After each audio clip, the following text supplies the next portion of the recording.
All right. Hey, guess what? Good evening. This is Straight Up. Just get ready. We're about to start. It's a hot program this evening. We have a lot of guests, and I'll let you know who they are in just a moment. I'll let you know who those guests are in just a moment. So spread the word, and let's get ready to rock and roll on 107.1 FM, Benchop Radio.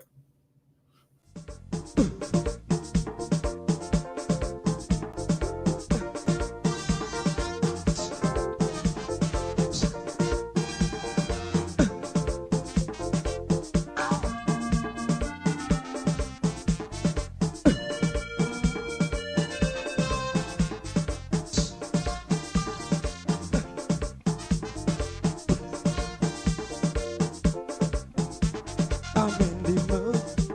I'm feeling rude. I'm feeling hot. I want to run. The feeling exciting. So darling, let's do something. I wanna rub my body on your body. Body on your body. Let me rub my body on your body. I wanna rub my body on your body. I wanna rub and love up. I wanna rub and kiss up. I wanna rub and jam up. I wanna rub and rub up. I wanna rub my body on your body. Rub my body on your body. Let me rub my body. Rub my body on your body.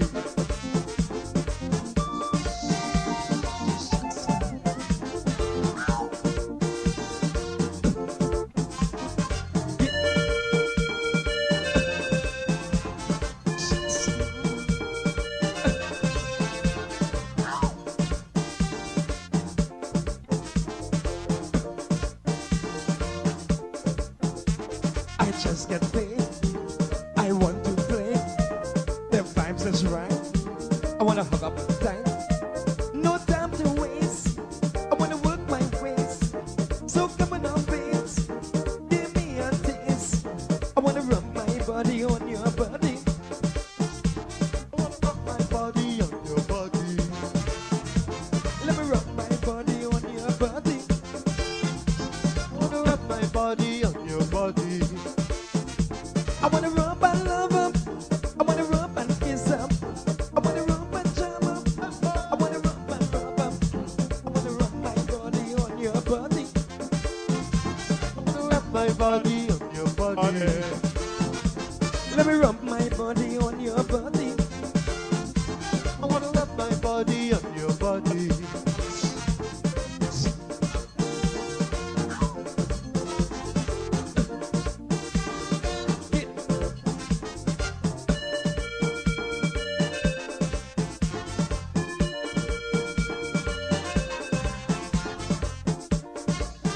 Hello, this is attorney Shellen Washington, owner and founder of the Washington Law Firm located at 455 Utica Avenue in Brooklyn, New York. We're specialized in medical malpractice, personal injuries, matrimonial law, and landlord and tenant. If you're in need of legal representation, please give us a call today. The number to call is 718-877-3100. Consultation is free at no cost to you. So call us today to see if we can be of any assistance to your legal needs. Again, the phone number to call us is 718-877-3100. If you are looking to have your statutory declaration, affidavit of income, identity, damage or lost passport, lost license, tenancy agreement, agreement of settlement, power of attorney, last will and testament, and certification of documents, then you need to visit the Alistair Collins firm, located at the Killian Mall, 162 Lamaha Street in Georgetown, between Camp and Waterloo Street. Alistair Collins is a commissioner of oaths and a justice of the peace. Make certain you visit him or call for more information at 649-6410 or 685-6448 or 503-1451. And there's adequate parking available. Go down to the Alistair Collins firm and have all of your legal issues settled and brought to the fore. Alistair Collins firm. Contact them at Alistair Collins firm.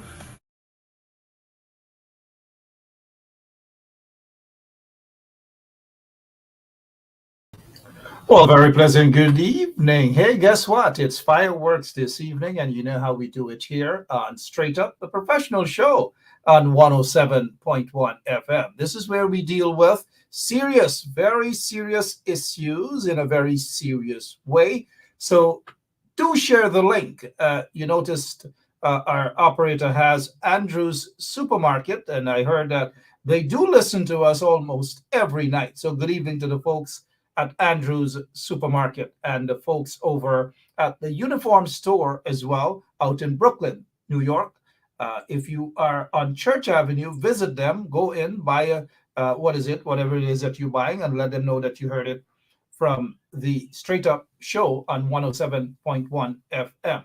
All right, we have a packed house this evening. I know you guys need to see my face, but I'm serious.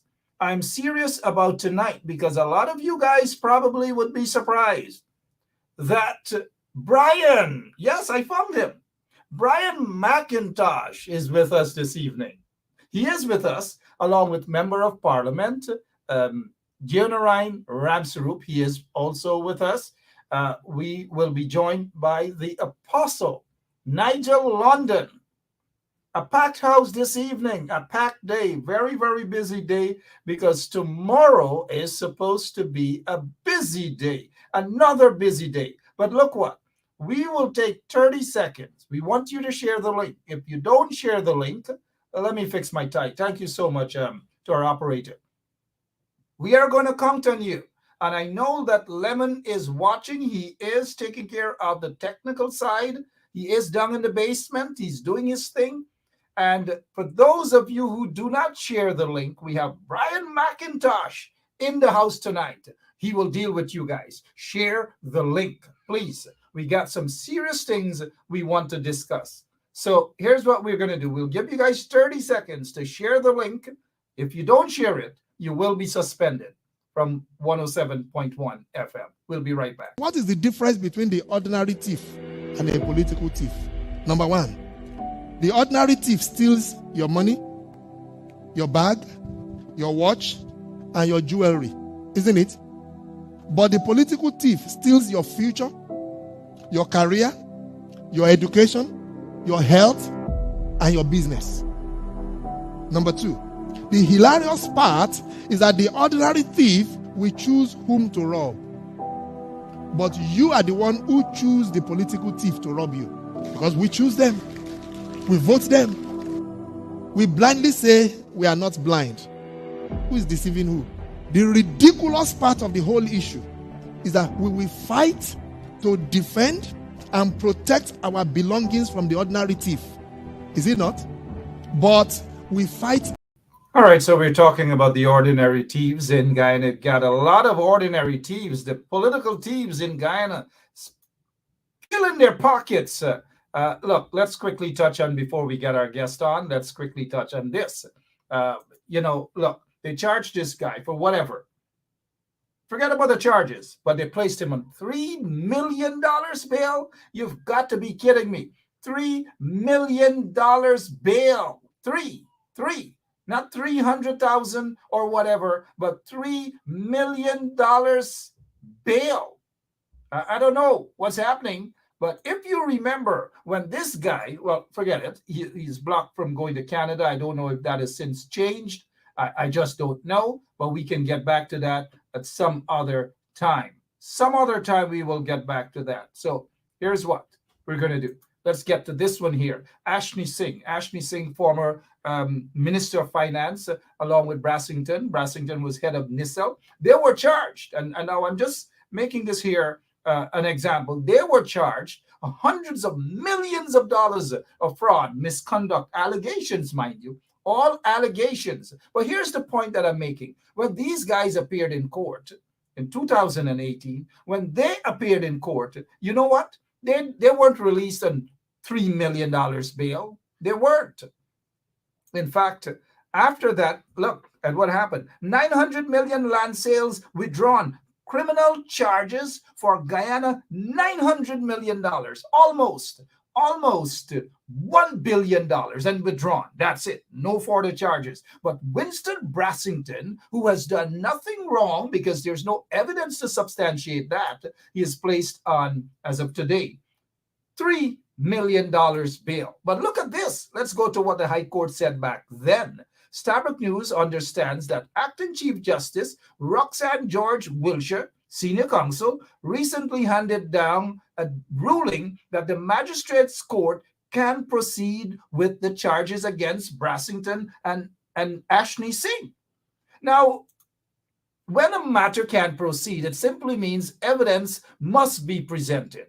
And I don't know. I don't want to get into that because it was withdrawn. The case that I'm trying to make tonight is that the matter withdrawn, but all of these other guys released on their own recognizance.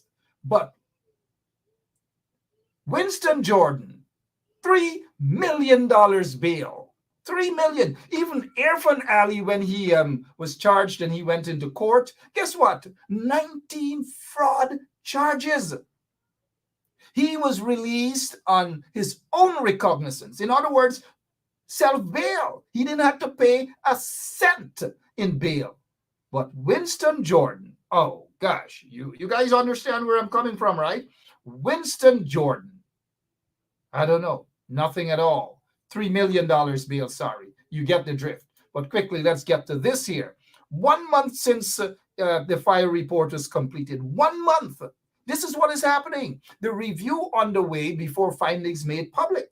1 month now, and Robeson Ben does not want to reveal or release the findings. He doesn't. And you guys read between the lines as to why he really doesn't want to release that. But we'll deal with that. We have other important matters to deal with. One of my guests this evening, look at him. You don't need to take the hat off to see this guy. Look, sometimes I want to beat this guy up. Sometimes he wants to beat me up. Sometimes we get along. It is the nature of politics. He is on tonight, but look at what he has on his Facebook page. 6 hours ago, this is what he has. And I quote, "I didn't guard these," meaning over there, the ballot boxes, those containers that you're seeing there, "so you can fill your pockets with Guyanese money." People's power, Guyana. People's power. Brian McIntosh. He's here with us this evening. Look at what Brian is saying here too. Get some bail money for me. Some saline or body bag ready for tomorrow. That bill must not pass. People's power. All of the guys are with us right now. Let's get ready to rock and roll right here on 107.1 FM. Good evening to all the folks on the ground who are listening to us via their radio. Gentlemen, good evening. Good evening, Mark. Shalom. I think it is my volume. Thank you, Lemon. Good evening again, gentlemen. Let's get the volume. Good evening. Yeah. Hi, good evening, Mark. Good. Get Brian. Let's Shalom. Yeah. Shalom. Hi, Mark. Good evening. Yeah. Good evening, all of you. I don't know who to start with this evening. This is the first time Brian McIntosh is on this show. So let us welcome Brian, first of all. And before he starts with this is what I want him to talk about this here. But let's get a quick something from Brian. Brian, how have you been? I've been around, Mark, watching you for a little bit. But watching the political scene in Guyana, and as one of the persons who defended democracy as such, if you want to, you would have your own reason to that. But democracy is more than just ballot boxes and guarding of containers and stuff like that. As we can see now, with the new government in place, and with tomorrow's bill coming up, in which they want to change the huge oversight, I think, of 19 persons having to have a say in the passing of any bill, and Parliament must, of course, have another say. They want to just put a committee now with 5 persons to overlook the huge amounts of money that will come in from the oil. I think we need more persons on board that committee. We need definitely more than 5 persons to be part of that committee, so that we can keep a good eye on Ghana's money, because we know Ghana's money got a habit of going into pockets that they're not supposed to go into.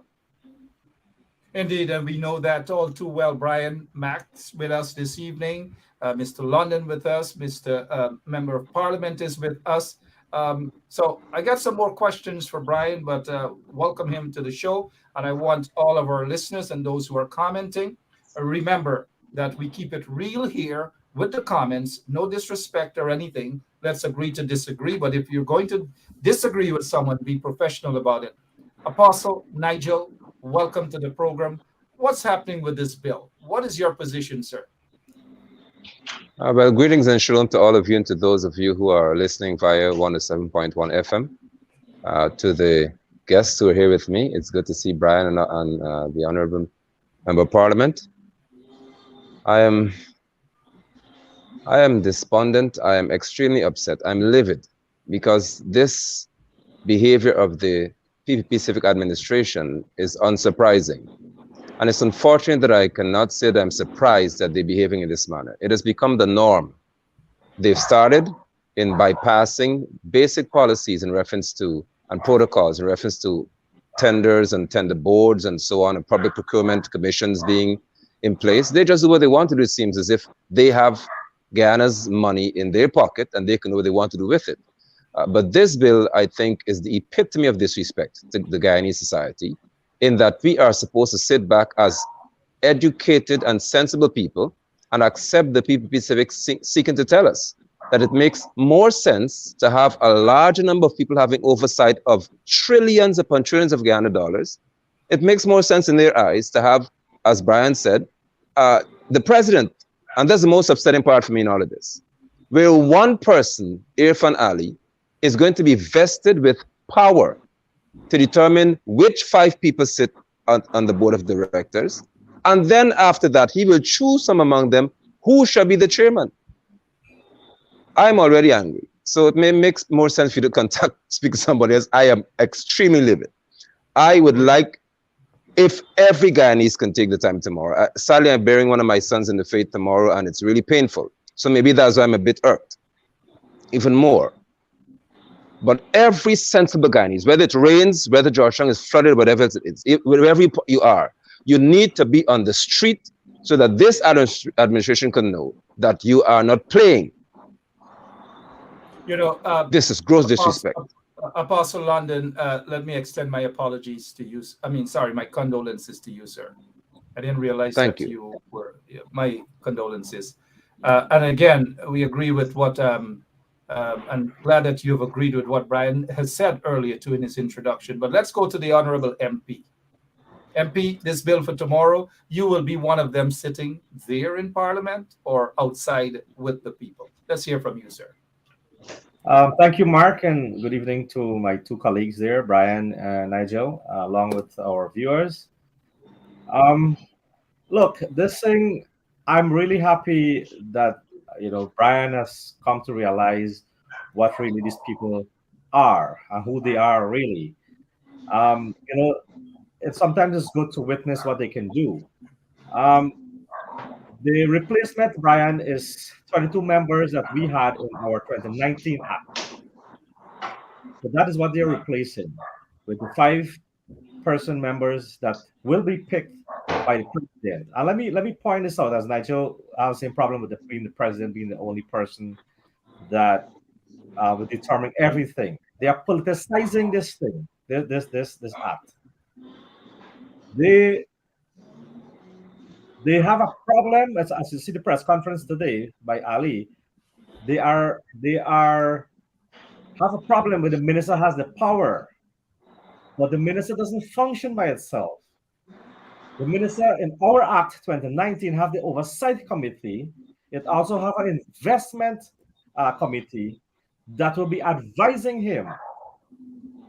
And these are special person with special skills and qualification. That's the difference. So this bill that is coming up tomorrow, I I really like the fight of the civil society. They are really taking, and this is what we've been absent from Ghana for a long time. It doesn't have to be the parliamentarian or the opposition there. I will be presenting on both of these bills tomorrow. But I'm hoping that tomorrow the people realize that the entire, almost 75% of Guyanese is against them of changing this bill in the way that they wanted to do. Do you know what is importantly what they're doing here, Brian and Nigel?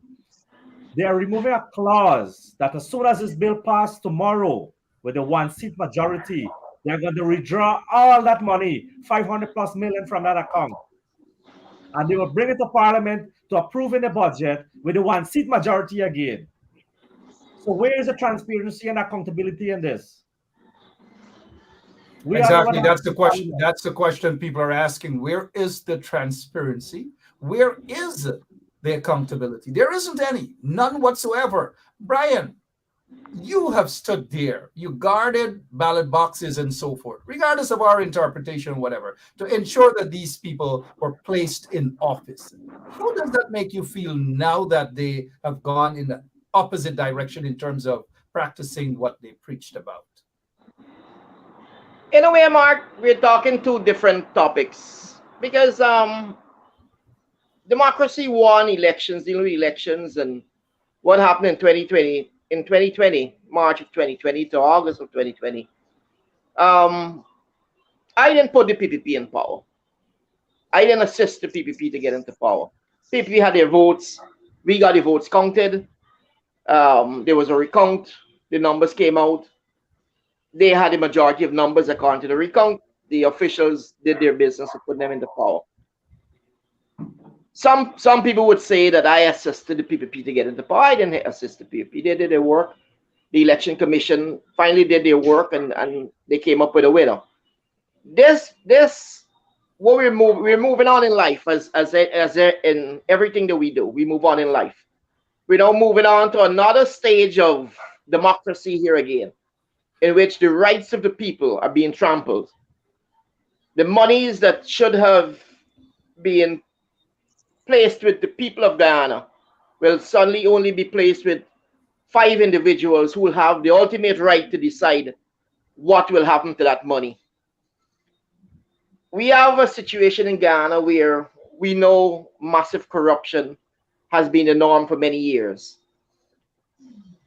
We are at a threshold. The problem with oil, this oil industry and this oil future and this oil present that we're in, and the oil crossroads that we're in right now, our country sits at a point where we can either become extremely good, extremely rich, or we can become extremely poor, and we can rival countries in Africa that has seen corrupt governments literally take every single penny out of the coffers of the countries and spend it on themselves with riches and palaces and Lamborghinis and Porsches and travel the world with yachts and stuff like that.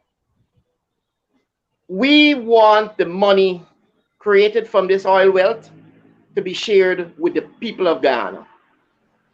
We want our children and grandchildren in the future to look at Guyana and be proud of us, that we didn't just sit back and allow a group of persons who seems well intent on having their way with this money, tremendous amount of money that will come to Guyana.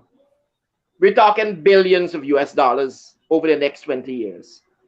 And to simply allow 5 persons to have that massive amount of power to decide the fate of Guyana, because whatever they do will ultimately decide our fate and the fate of our children and grandchildren and great-grands to come.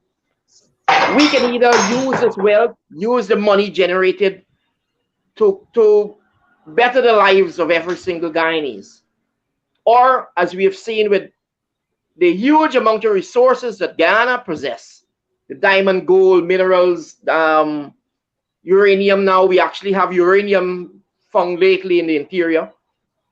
We have all the resources and we have gotten nothing from it.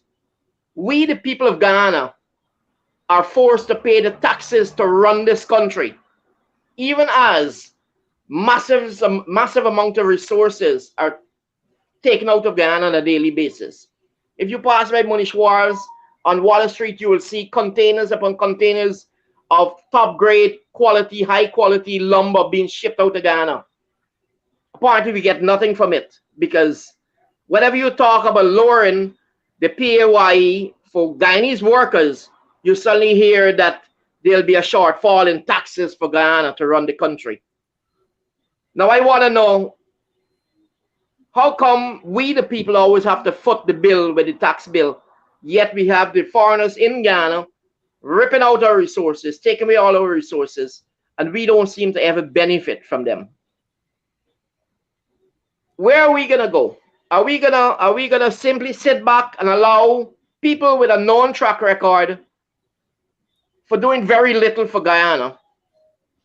Because some people will try to tell you that Guyana is a paradise, Guyana is doing well. But if you walk in the streets like I do, Mark, and you talk to people, you will know that that massive propaganda, PR propaganda, to sell Guyana as the new Dubai and the new future of the world, and Guyana is where all of our you'll get the impression if you read the newspapers and some of these websites are designed to lie to the Guyanese people living abroad. People will get the impression that Guyana is doing extremely well, that Guyanese are doing extremely well. And I can tell you right now, I actually found parking on Regent Street most of this Christmas season. And Mark, you know, when Guyana is kicking, you cannot find parking on Regent Street. Even with the non-diagonal parking issue that we have, you still can find parking, which means that the city is not doing as well as it should. That means people don't have money in their pockets. Where are we gonna direct ourselves? Where are we gonna position ourselves over the next 20 years as a nation? Will we become like parts of Nigeria, where we see massive poverty, yet we see the leaders of those countries living lavish lifestyles? Will we simply allow tomorrow to pass and allow Jagdeo and the PPP to go into Parliament and to have their way with this bill, and 5 persons, simply 5 persons, handpicked by the president, including the chair of that committee, will be picked by the president of Guyana to manage millions and millions of dollars, and I'm probably talking of US dollars? Where are we gonna go? Are we gonna just allow it to happen? Will we insist tomorrow in protest in front of Parliament and let these people know that we want better? We need a more structured committee. We need more persons on board. We need more of a sight on board. We need to have the ability to know exactly what is happening with Guyana's money. Exactly, and we do, all of us, regardless of political affiliation, regardless of political views, whatever, we all need to know exactly what is happening. On another occasion, Brian will be back. He's not leaving now, though, because I agree with him on the final counts of the elections and the votes, because I cannot accept results with thousands of invalid votes being counted and then a winner being declared. But we're not here for that, though. But outside of that, all the other things Brian spoke about as it pertains to this bill that is about to be passed tomorrow, I have a strong feeling that they will call that off sometime in the morning. But let's go, before we get back to Honorable MP, let's go to the Honorable Apostle Nigel London. You want to pick up on anything Brian has said or add anything concerning this bill, sir? Sure, I would like to, and I really appreciate and applaud Brian Max for being as forthright as he is. I have no issue with someone expressing their view in reference to what happened in elections and all the rest of it. My point is, this goes beyond the election. This is where every Guyanese who is civil and civic minded should understand what lies before you. This bill even includes on page 10, I think it is, that the director shall be paid such remuneration in respect to their office as the minister may determine from time to time. This bill is rife with skullduggery, potential for robbery, high-class robbery of Guyanese people. This is telling us as Guyanese that the minister, one person here again, can determine how much money they can get.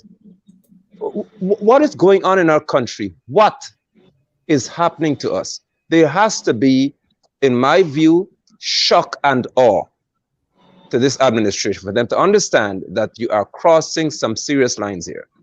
I had an issue with the previous bill in the context that the money just sat there, and I've done numerous broadcasts about this matter. What sense does it make for us to have billions of Ghana dollars sitting in the US Federal Reserve, and Guyanese were suffering during the floods? We had the COVID-19 situation that began. We had so many people who were losing their jobs, and the money just sat there. No one was withdrawing a cent from it. Now we have a case in which the PPP Civic wants to withdraw all of it. So it seems as if we're going to function at two extremes here. And we are the people with the power to say to our political officials that you are going to do it right this time. What we need in Guyana is not that we should have no one having oversight of the bill. We're simply saying that we have to be according to the policies that are governing international sovereign wealth funds. We must have governance.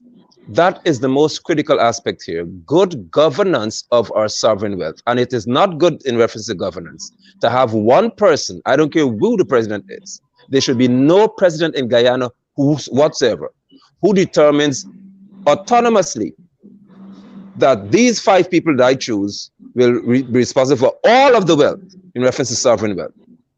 And it's not just oil money here. It's natural resource fund, all of our wealth in reference to that regard. And then the person then goes and say, I choose you to be chairman.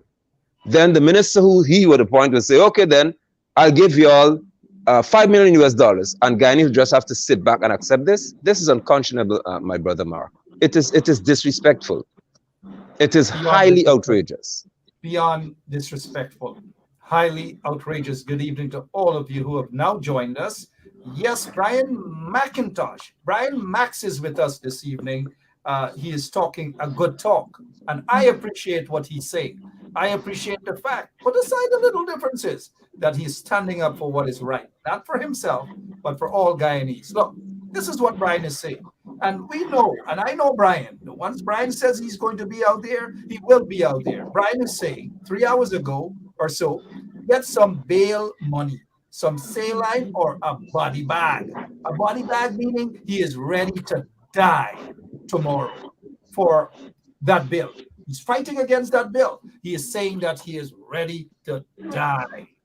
Before we get back to Mr. Max, let's talk to the Honorable MP. Anything. You know tomorrow is a big day, but talk to the people, please, about this bill and why it's important that they ought to go out and conduct a peaceful protest there tomorrow. Yeah, thanks, Mark. And I really want to tell the people of Guyana that what the PPL will be doing tomorrow is a total betray of what they have, especially the supporters, what they have put into to govern them. Look, there's so many aspects of things that we can talk about here about this bill, and so I am calling on each one of them to stand up like a Brian and Nigel is coming out as two powerful civil society representation. This is what I call civil society. These are persons who cannot be determined by any political fraction. They speak on the issue, and I love it, Brian and Nigel. Tomorrow is what we call, if this bill to go through and to pass tomorrow, is what we will call thievery, blatantly. And it is, so we're getting some feedback, Mark. So what Nigeria was trying to explain is what we call the white-collar crime. By being the ministers, they can make the decision.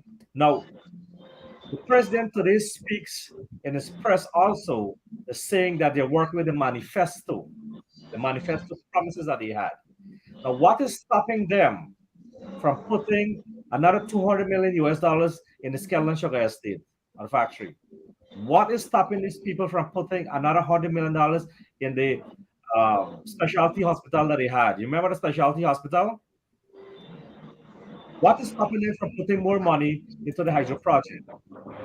So these are the things that they can come and put forward. These are the things. These are. I'm getting Go a ahead, heavy go feedback. ahead, MP. That's Yeah. okay. We're hearing you loud and clear, sir. You're Go coming ahead. through. You're coming through clean. Thank Your you. audio is good. So, as Nigel pointed clearly, my beginning of my speech is talking about the governance. So the principle. So you must understand that the 2019 Act, the Natural Resources Fund Act, the 2019, that we put this entire act based on the principle of good governance. That is what the entire act is being based on. And that is the reasons why we have put there that oversight committee that seek representation from the Guyanese people. The 10 administrative region of this country is represented on that bill, the 2019 bill. The people and the media is on representation. The people in the civil society is represented there. The woman group, the youth group, the bar association, opposition, government people, all sit on that board, on that committee to overlook the projects that will be determining to where to spend. Not one man dictate and say, well, I want to spend it at that 200 Scalen estate. And they bring the thing. And here the defense on this thing here. They are bringing this thing. The defense is that, oh, it will come to Parliament in the actual budget for approval. And the opposition will be there to ask the question. Mark, you know how many questions we ask. And the speaker will stand up and say, the ayes have it. You know what? The eyes will have it tomorrow, and the boots will have it tomorrow on the ground, honorable MP, because people are tired of these sort of things. The Exactly. apostle is tired. I am tired. You are tired. The thousands of people watching are tired. Brian Max is also tired. Brian, talk about because this protest, you will be in front of Arthur Chung Convention Center tomorrow, right? Starting at what time, sir? I think Parliament will meet at about 9. They will start at least going in there by 9.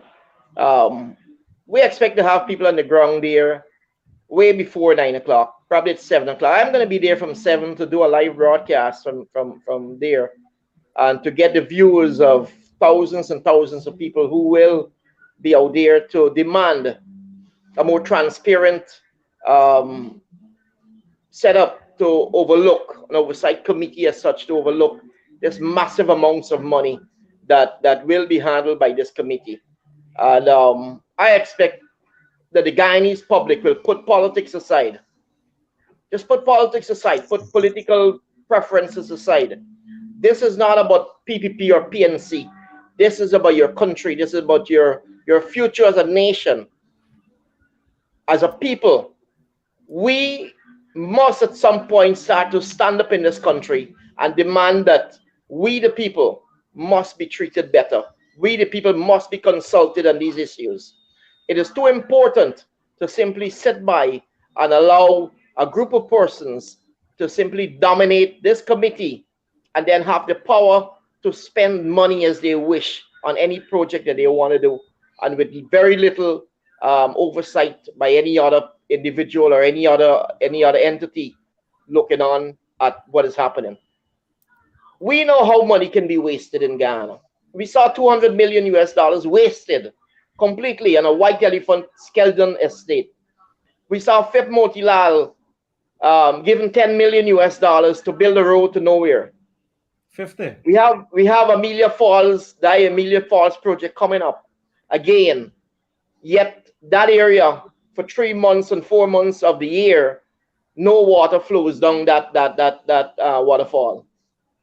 They say they're gonna put dams or whatever, but the period of time is just too long. When I questioned them further on it, they said they're gonna keep GPL on standby, and they're gonna maintain GPL, and they're gonna spend more money on GPL to keep it on standby, meaning that they fully well know that the waterfall will run out of water for 4 months, and that they will have to shut it down, and they will have to resort back to GPL. That doesn't sound like a good project to me. Don't waste money on such a project. And we know they're going to go back on that, because that is another source of huge income for a lot of people. We want good projects in Ghana. We want money to be spent on the people of Ghana. We want to have proper income so the government can take the tax burden off the people of Ghana. If the government can get resources other than the resources out of the pockets of the Guyanese people. Right now, Ghana is being run out of the pockets of the Guyanese taxpayers. Because every time you hear an individual asks about giving a break on tax on the PAYE of Ghana, you hear, oh, we can't do that because then we won't be able to keep the programs going. But I want to know, what about all the other incomes that we're supposed to be getting? Now we're going to add oil to it, hundreds of millions of US dollars over the next 20, 30 years. If we can put this money in place and make sure that projects that are undertaken are done with smart people managing them and coming up with the right ideas and not just willy-nilly ideas coming up because somebody wants to make a lot of money from it. We have to look at countries in Africa where Exxon have been doing business for the last 50 years. You must look at these countries and you must look where they were and where they are today. And many of them are no better. In fact, they're worse off today because the leaders of those countries simply stole the money that came in from the oil. It can happen here in Ghana easily. And very it can easily happen in Ghana. Put in check. And for people like Brian Max, who understands what it is for these folks to be stealing or the attempt to steal millions upon millions of US dollars. And that is what these folks in the installed regime want to do. But let us get to the apostle. And apostle, let me just say thank you, sir. I know again that a brother in faith, meaning someone from your church, has passed away. A young man has passed away. And I thank you so much. I don't know if you wish to go now or spend a couple more minutes with us, but I really do appreciate you being on, even under the circumstances, sir. Well, thank you. Thank you so much. I appreciate that. I'll actually be officiating at his funeral tomorrow. Yeah. But I have no issue being here with you because he understands, and in memory of him, actually, and those are the young men who would submit to me as a leader. They understand my cause being more or also civil in nature now, because it makes no sense to me to sit and be quiet. And I call on every leader in the what is called the Christian community. I'm not hearing from these people. I mean, what else is there to happen to us? I mean, Raphael Messiah said he smelled bread in the ovens at some point. So maybe he has something to gain in the future from this money. But there has to be something proper here. Propriety is important. And there's a respectable way to do things. There's the Santiago principles that Guyana would have subscribed to help us to formulate in 2019 the bill, and that would have the act, and that would have helped us to really have secure measures in place. I would like to call on again members of society who understand what's at stake here to take note of the fact that even Sarah Ann Lynch is quiet. And Sarah Ann Lynch knows that in the USA, this is never going to happen. This is not how the US does business. I'm wondering whether there is the urgency at this time because Mercury would have promised by lobbying certain things to people. And that's how lobbyists work, period. So I don't know if the deadline for persons gaining what they were promised is about to mature. And so there has to be a rush, by all means necessary, for this money to be touched. And I would like Ghanaians to be informed that it's projected that in about 20 years, Guyana, although we had a terrible deal, will still be having 130 billion US dollars. Yes, 130 billion US dollars in about 20 or 30 years. And 5 people, according to this Pacific cabal, should be trusted with the responsibility to govern $130 billion over the next few years. And in the midst of that, not only that, they are going to be paid for doing that. I was about to say that part. So you're the spirit. I tell you, whenever I speak with you, you're always a prophet. It rises upon you. And in the midst of that, the Minister of Finance, who was before the court at one point, is going to have the liberty to say what they will get. Now, where are we going as Guyanese? When the minister said public servants can only get 7%, you can't get anything more than that. You can't get more than that. Gaisuka employees, you could get $250,000 and then you could go to another estate and work. That's what they did. Or while you're in another estate, you're working, but you still had severance pay to get. The army, and then they got better. They went and purchased a $2 billion helicopter without consulting anybody. And these are the people we must trust tomorrow and onward to say that we trust you with billions upon billions, trillions of Guyana dollars to do whatever you want to do with it. And 5 of you tell the president this is what you want to do, and everybody accepts it. This is ridiculous. People beyond ridiculous, Apostle. Before we head back to Brian, let's get the MP. Irfaan Ali said today at his hastily called press conference that the reason why this bill has to be changed or amendments to the bill is because it's illegal. It was brought into existence after the no confidence motion. What is your take on that, sir? Thank you, and I'm happy you raised that point, because Irfaan Ali, as president of this country, I have a very grave issue. I have a difficulty, and it's really difficult for me to respect him as a president. I normally respect officers that people hold, but the individual Irfaan Ali, with every passing day, I lose respect for him. Number one, he's semi-literate, and I'm not disrespecting him, it's just the truth. I'm an educator by profession, I would have been, so I'm telling you the truth. He can barely read, and his comprehension of the truth is skewed in many instances. For him to say, for example, I get back to your point, that there has never been extrajudicial killings in Guyana, that, from a president, is retarded. Now, on the heels of that, Ali says that because of the no confidence motion, the act that was passed is illegal. Now, Irfaan Ali, there was an announcement of an election date after the no confidence motion. How are you president then based on that? We had elections after the no confidence motion. So were the elections not illegal too, because decisions were made after no confidence motion? You received your salary as a member of parliament after the no confidence motion. Wasn't that illegal too? Jagdeo was still paid after the no confidence motion. So where do we find, more than anything else, how could Irfaan Ali say what was illegal? Is he in the judicial system? Is he in any form or fashion a member of the courts of Guyana to determine what is illegal and what's illegal? But again, I say I can excuse him because he is semi-literate. And I'm not being disrespectful, it's just the truth. Just the truth. And I agree with you too, semi-literate, probably below that. But Honorable MP, thank you so much, Mr. London. Honorable MP. Let me add another point to where he mentioned that it was unconstitutional because they didn't sit in parliament after the no confidence motion. And Nigel's rightful said, point out that they were receiving their salary. Are they willing to give back that? Is that what you're saying? He can. I want to see them start doing it. You understand me? And then we can talk. Now, they're just as your rightful said. He cannot comprehend what was really happening here. He's trying to defend the position on a political point and failed to do that.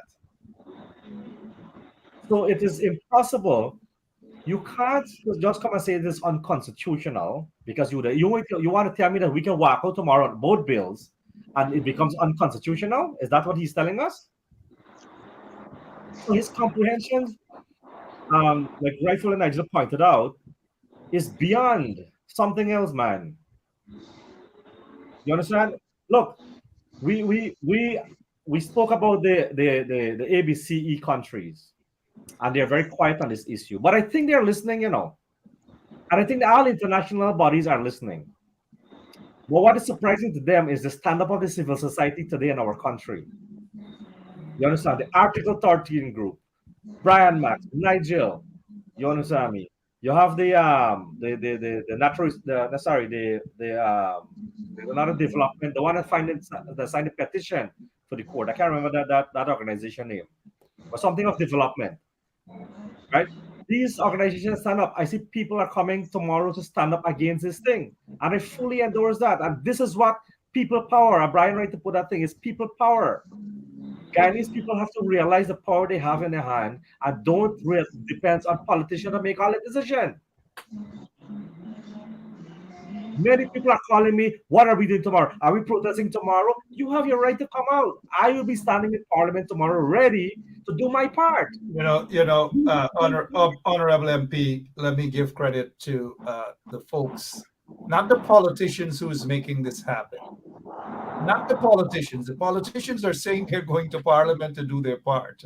In other words, let the people them go out on the streets and do their part. But what the people want is for the politicians, those elected officials like yourself, with all due respect, Mr. MP, to be out there with the people as well. Don't just say you're going into Parliament and do your job and that's it. They need people like you, members of Parliament, that is, on the streets with them also. But I commend people like Glenn Lal, who has called this, along with others, people like Brian Max, Apostle London, and others, ordinary folks who are not elected officials, are the ones who are saying enough is enough, are the ones who are putting boots on their feet. Brian, how frustrated are people on the ground? Give a description for those of us who are not in Guyana. You walk the streets, you're all over. Whether in a tunnel, whether in an alleyway, whether in mud, wherever you are, whether Pegasus wanting to deport a guy. I don't know if you've already deported him. I actually did. What's the sentiments like when it comes to Mark, I want to say something. This country is in a desperate state right now. People are poor. People are broken.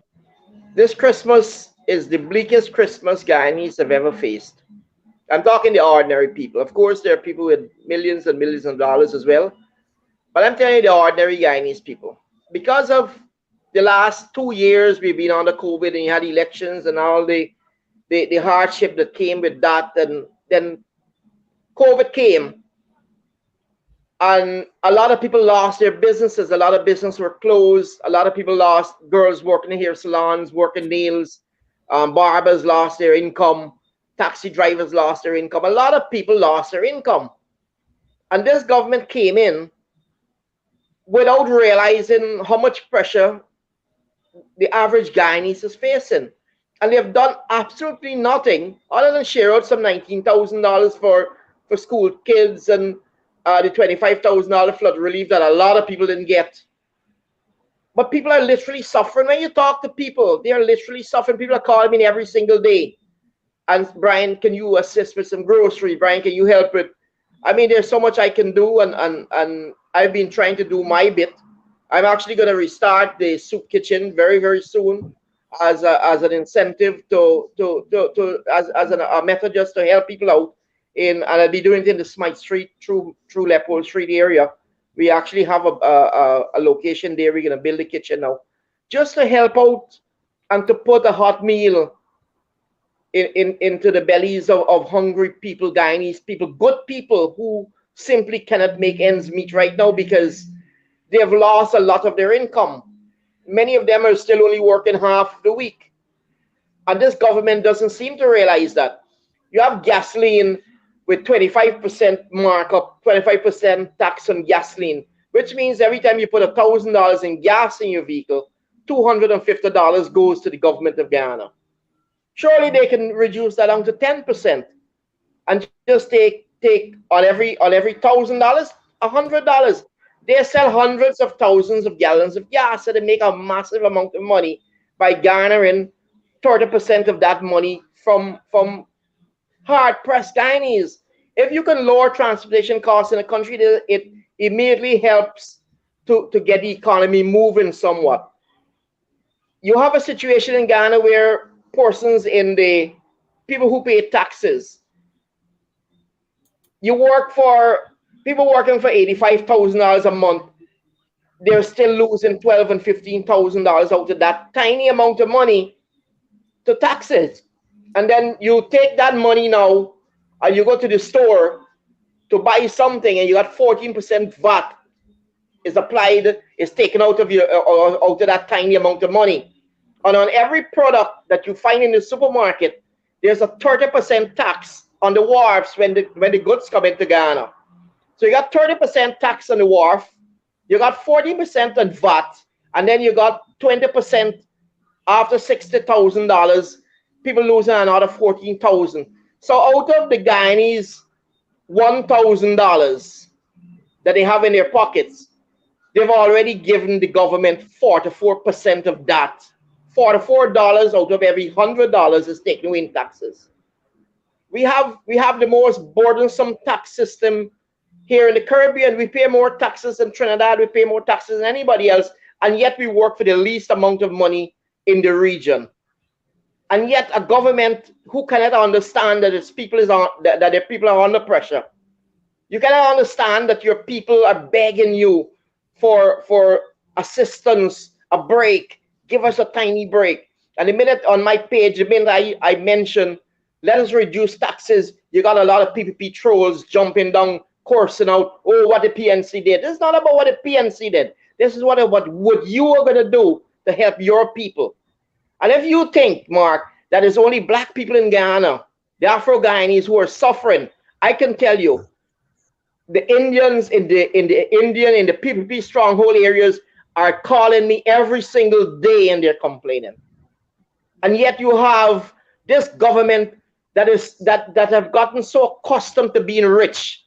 The members of this cabinet are so accustomed to being rich that they've forgotten what it is like to be a poor person.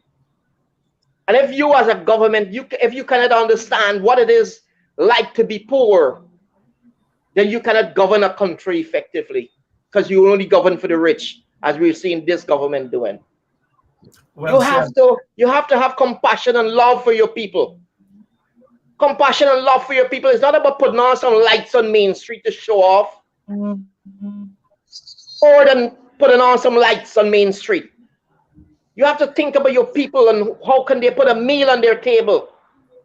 I always say that no Guyanese should pay taxes unless they work for more than $120,000 a month, because it takes $120,000 to live a very basic lifestyle for two individuals and two kids.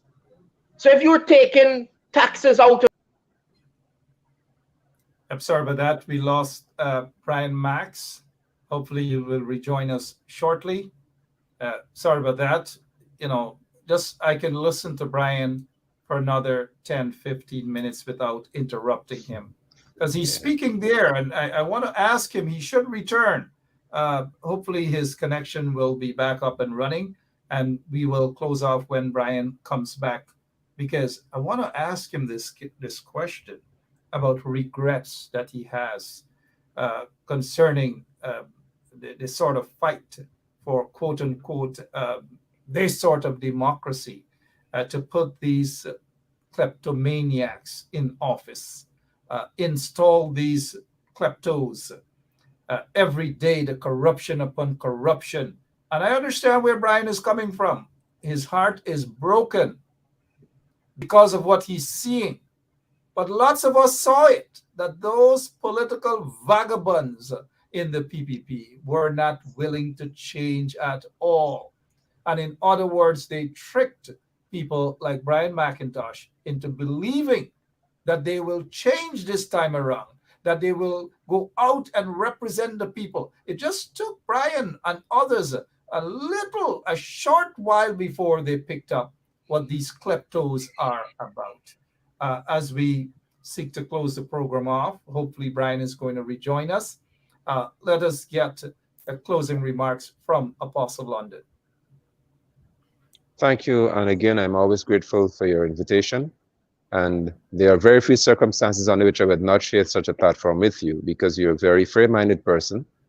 And it always happens, I think by tomorrow or sometime I'll be considered PNC or one of those things, because I sat with you. So I normally get tagged based on my interaction with you, but I couldn't care less. The truth is that the PPP Civic has changed. They've changed from being quite racist to being elitist, and that's more dangerous.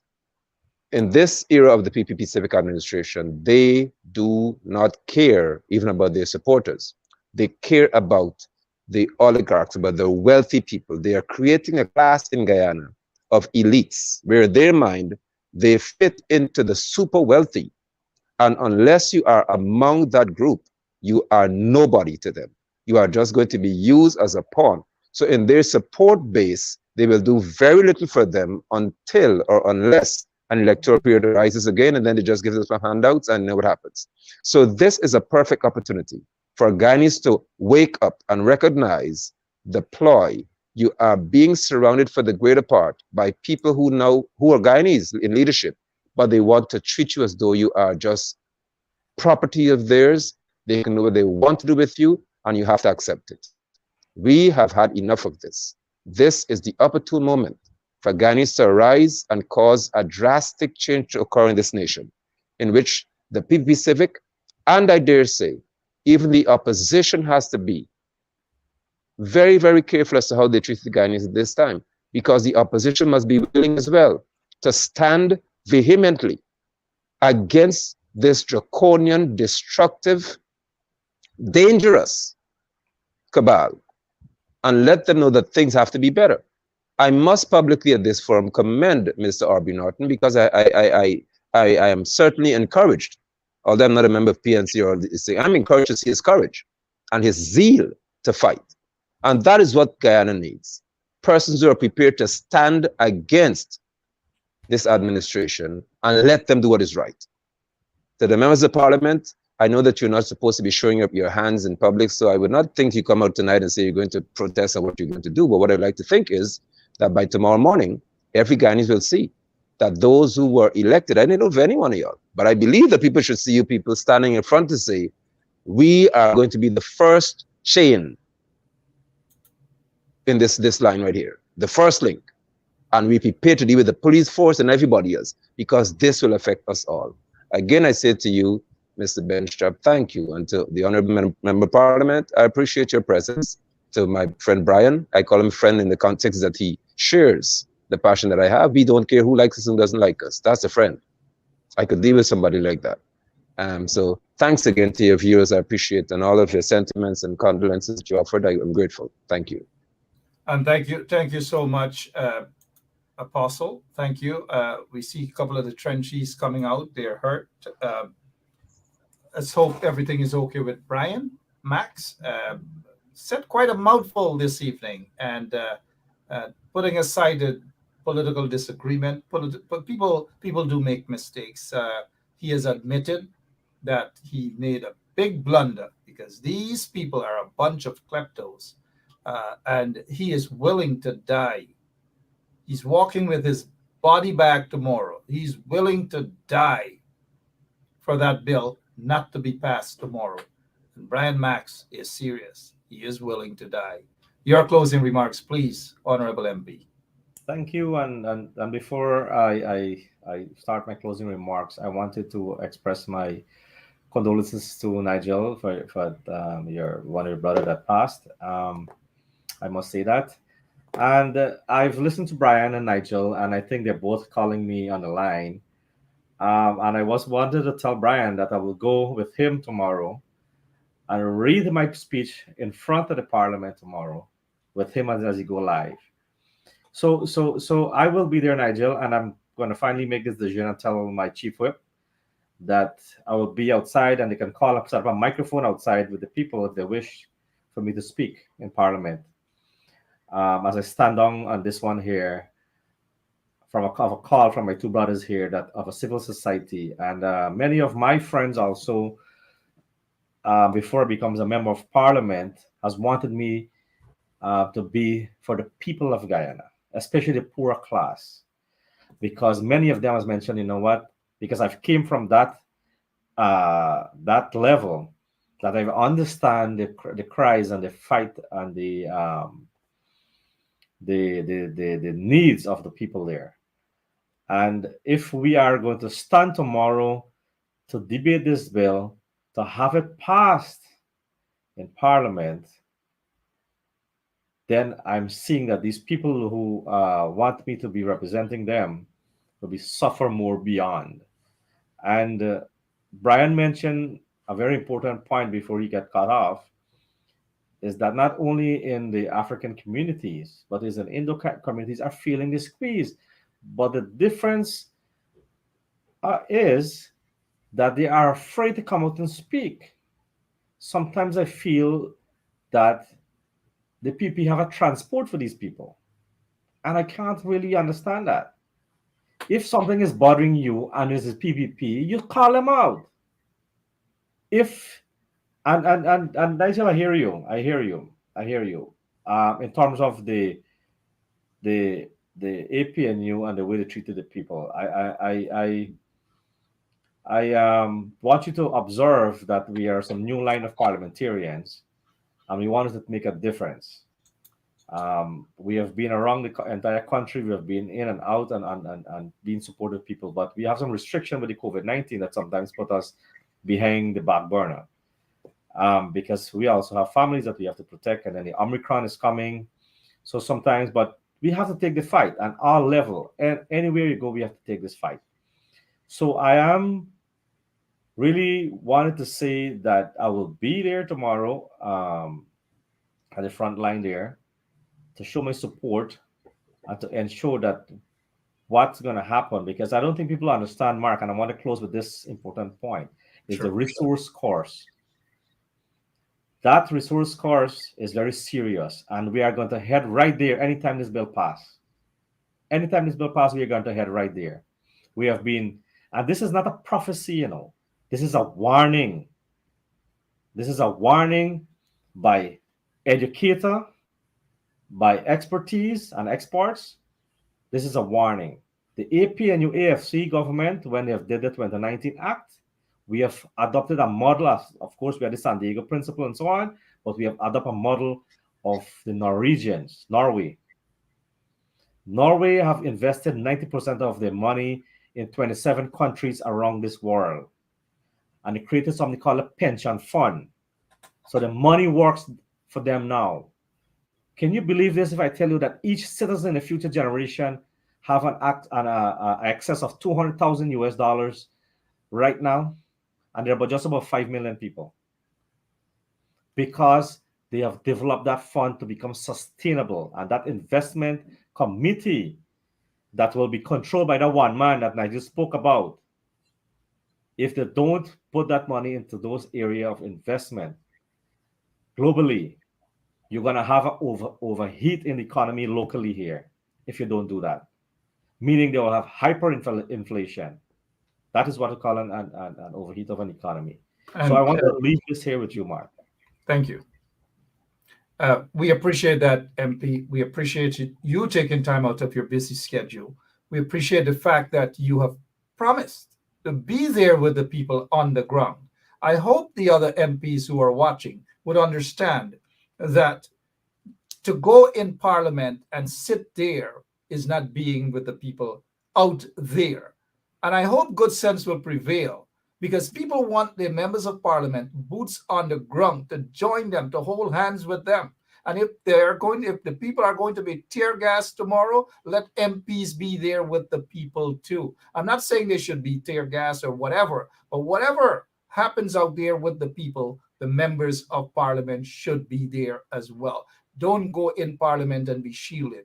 Be outside with the people, to be there with the people. I hope so, and I'll be watching a lot of them tomorrow morning right here on 107.1 FM. We should be carrying it live as well, even though we have a mid-morning show. So I think that's it. We're not getting the Brian Max is not going to return. Maybe his phone died. But gentlemen, thank you both so much. Thanks to Brian Max as well, and thanks to every single one of our listeners this evening.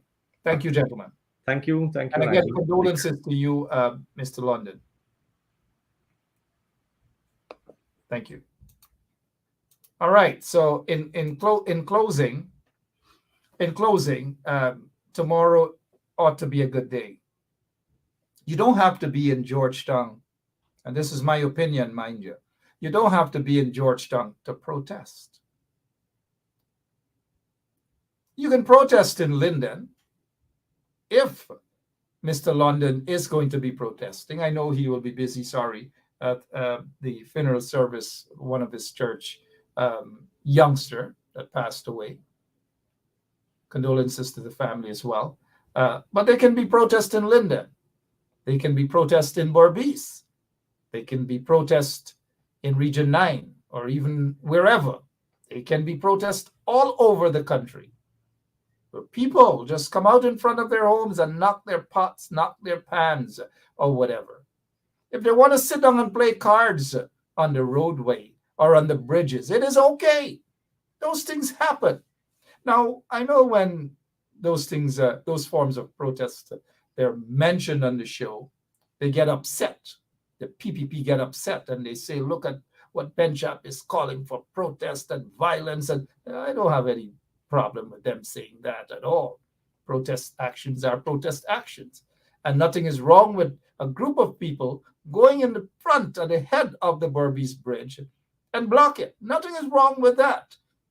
Nothing is wrong with people going in front of the bridge on the Wisma side and block it. Absolutely nothing is wrong with that. It happens all over the world. Peaceful protest. Peaceful protest. Look, and the kind of peaceful protest I'm talking about is not like what the PPP or how they protest. This is how they protest.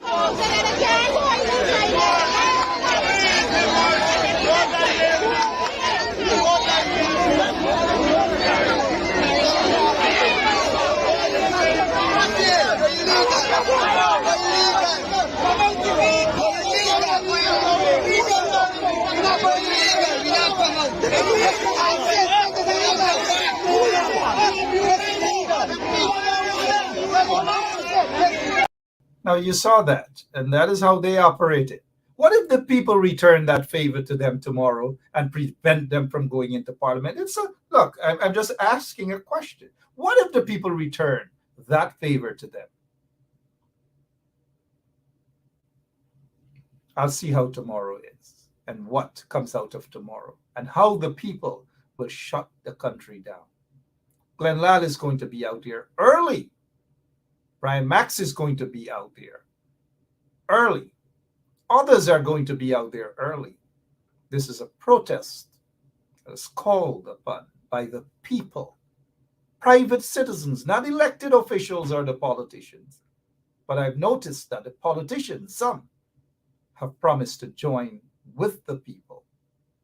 I hope a lot of the politicians, whether they're in Congress Place, whether they're the office of the opposition leaders, his office, whether they're members of parliament, the people should go out and stop this bill from being passed. And I really do mean stop it. But here's what I'm thinking before I go. I wouldn't be surprised if by tomorrow morning we hear some sort of breaking news.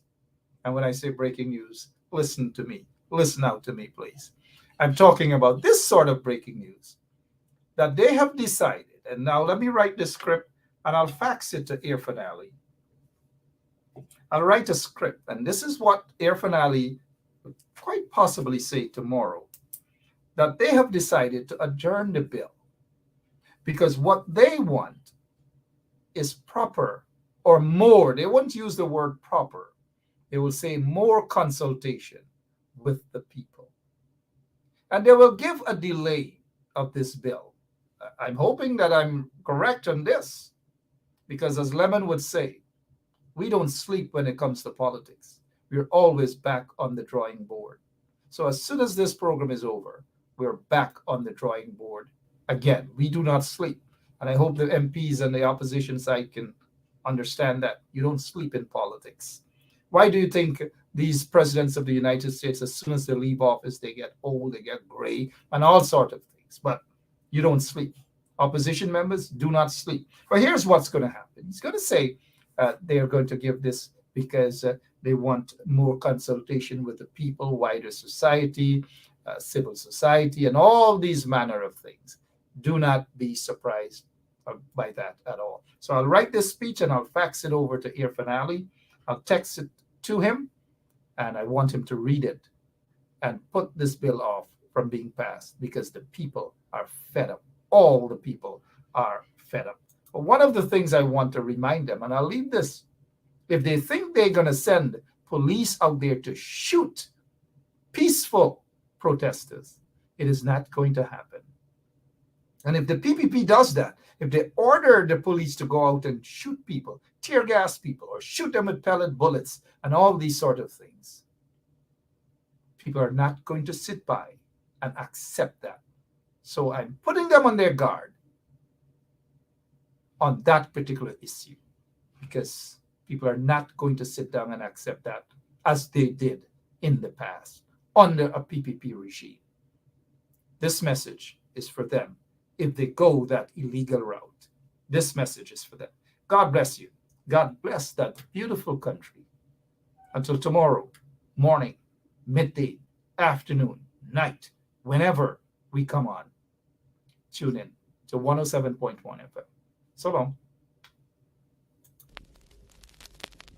Distain na lang time, distain na lang time, this na baby full time. Distain na lang time, distain na lang time, this na baby full time. Distain na lang time, distain na lang time.